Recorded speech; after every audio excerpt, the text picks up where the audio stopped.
Om Srimad Bhagavad Gita, Simple Meaning, Chapter 2, Sankhya Yoga, Shloka number 62 and 63. Dhyayato Vishayan Pumsaha Sangasteshupajayate Sangat Sanjayate Kamaha Kamat Krodho Bhijayate. 63. Krodhat bhavati sammohaha Sammohat smriti vibhramaha Smriti bhramshat buddhinasho Buddhinashat pranashyati.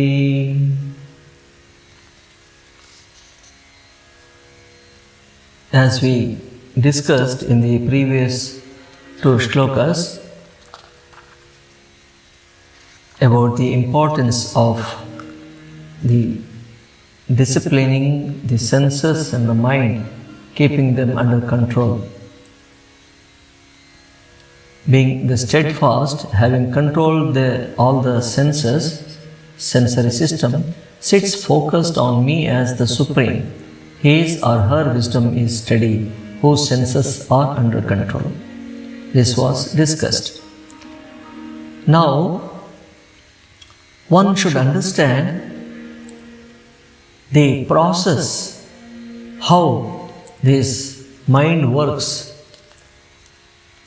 So that has very beautifully described in these two shlokas.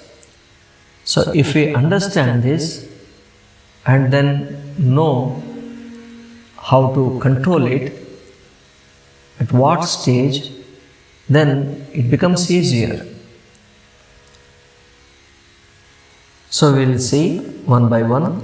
Dhyayato vishayan pumsaha sangaha teshu upajayate sangat sanjayate kamaha kamat krodho vijayate. Shloka number 62. Thinking of sense objects, attachment to them is formed. From attachment rises desire to possess, and from longing, anger emerges. Then the next shloka, Krodhat bhavati sammohaha sammohat smriti vibhramaha smriti bhramshat buddhinasho buddhinashat pranashyati. Shloka number 63. Krodhat bhavati sammohaha. From anger comes delusion, and from delusion, loss of memory. From loss of memory comes the ruin of discriminative power, and from ruin of discrimination, the person perishes. So we are taking both these shlokas together as they are very much related, and the continuity of the topic is there in these two shlokas. So how do we fall down in life? That is being described here wonderfully.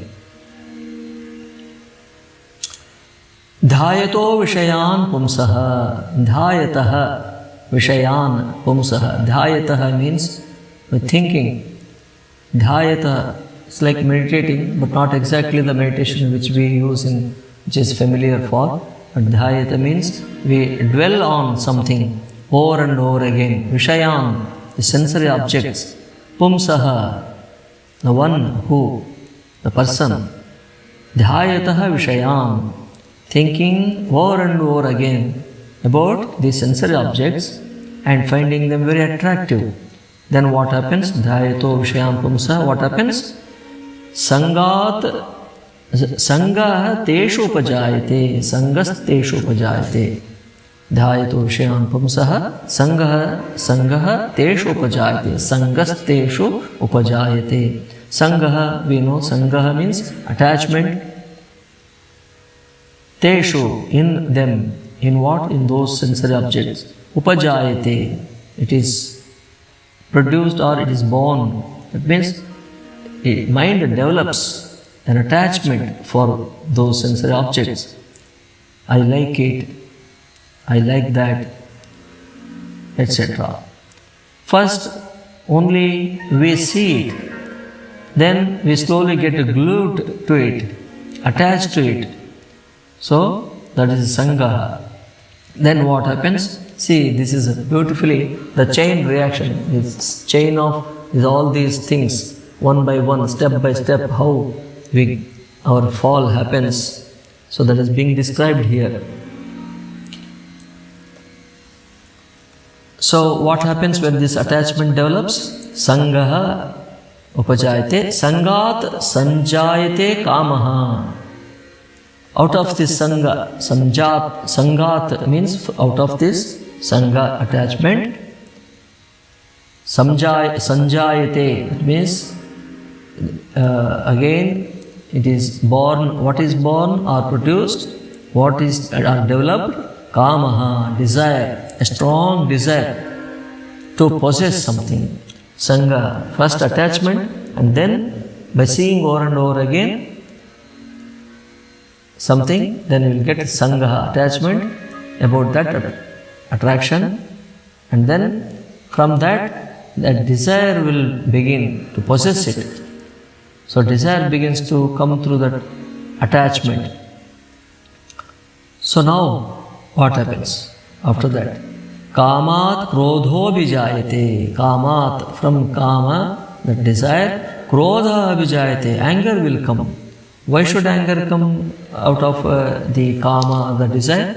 Because generally when we wish to possess something, then any obstruction in obtaining it, getting it, some obstruction,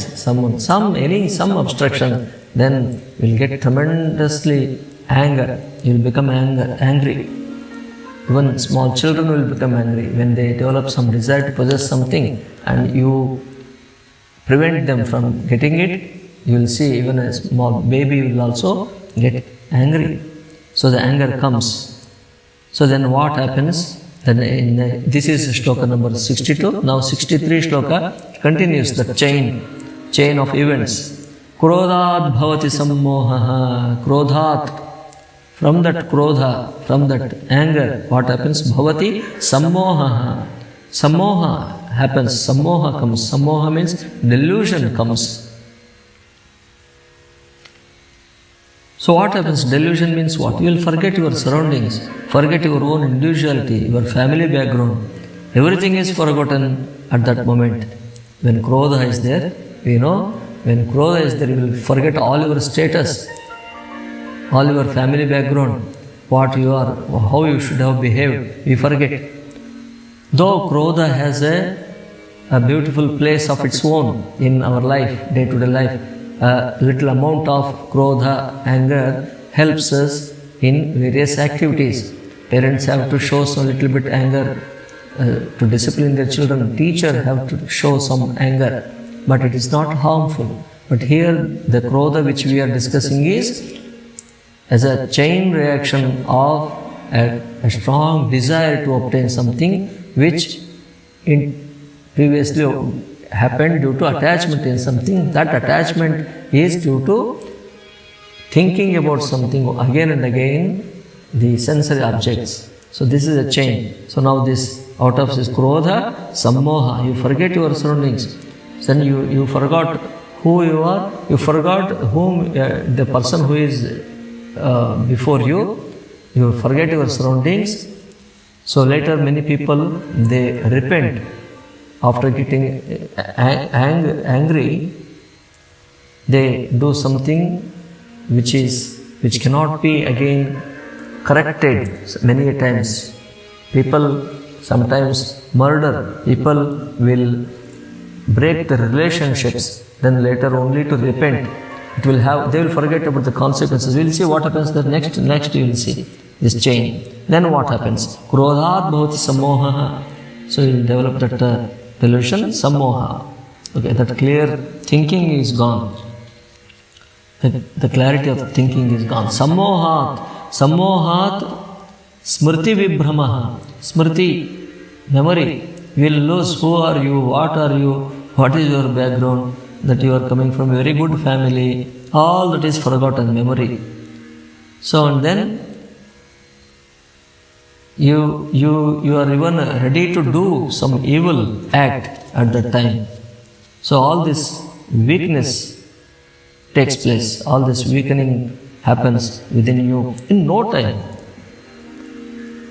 So then what happens? Krodhat bhavati sammoha, sammohat smriti vibhrama, smriti bhramshat buddhinasho.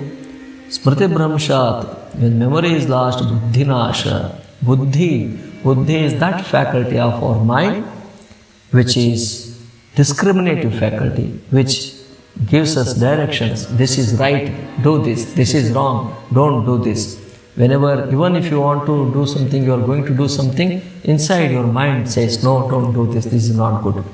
If you listen to it at that moment, you win, and slowly your buddhi will always keep guiding you. But if you go against your buddhi, that discriminative faculty, and go in your own way, you just do not listen to that inner voice, and then what happens? In next time, that inner voice will be little, the sound volume will be less, it becomes slower, lower. Initially it will be strongly, it will say, later, this fellow is not going to listen to me, why should I unnecessarily become bad to him? So it will slowly, then one fine day, you will not hear any such voice. So then you get accustomed, you will become a seasoned criminal. So that's what we see in many people who do great crimes, bigger crimes. They go on, they become seasoned to it. They are callous to that inner voice. They do not hear at all. So we should listen to our buddhi. So that buddhi is lost. Buddhi nasha, that discriminative ability, discriminative faculty of our mind, that reasoning. So that which alone can tell us what to do, what not to do, that completely goes away. So then what happens? Buddhinashat pranashyati. Buddhinasha, by buddhinasha, pranashyati. You will perish away. Pranashyati, nasha. That means we see how the step by step this happens, and then we go down and down. So ultimate nasha. Then at this stage there is no return. Very difficult. Only with the great help of a guru or a great personality, avatara, Mahatma's help only one can again rise, if there is a willingness only again. But one should be intelligent, because God has given us that discriminative intelligence. We should use that. So these two shlokas give a description of how our mind works and how the fall happens. So one fall from is the higher state in life to the down and down. So by knowing this, one can, in the very beginning itself, to dwell unnecessarily on the sensory objects. There itself, if one can check his mind, control his mind, discipline his mind and indriyas, then all the problems are solved. So these two shlokas, they give us wonderful guidelines in our life. So one should follow this, understand this, and try to implement it. Initially it will be difficult, but nothing is impossible. So let's take the help from these two verses of Bhagavad Gita, which will change our life for good. Om Shanti Shanti Shanti Harihi Om Tat Sat Shri Ramakrishna Arpanamastu.